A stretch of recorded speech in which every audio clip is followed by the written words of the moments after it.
Okay, welcome to Berry King Waterproofing, the hardest working waterproofing channel in all of South Africa. On this channel, we teach you how to waterproof your house and get your home free of rising damp, as well as we address areas of roof where water potentially enters from the top into your plaster and damages your walls.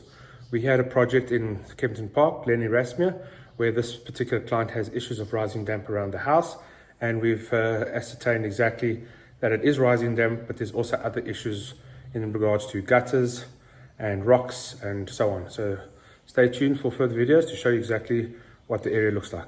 As you can see, these areas here where you've got the rocks are, you can see there's two gutters here that are sending water straight into the foundation areas.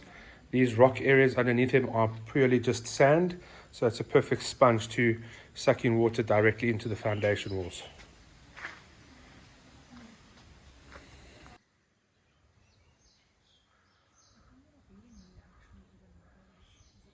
Sills need to have a nano water repellent on the sills to repel water.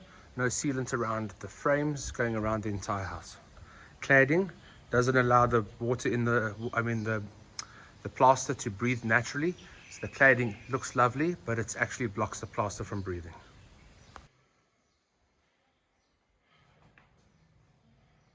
Definitely signs of rising damp.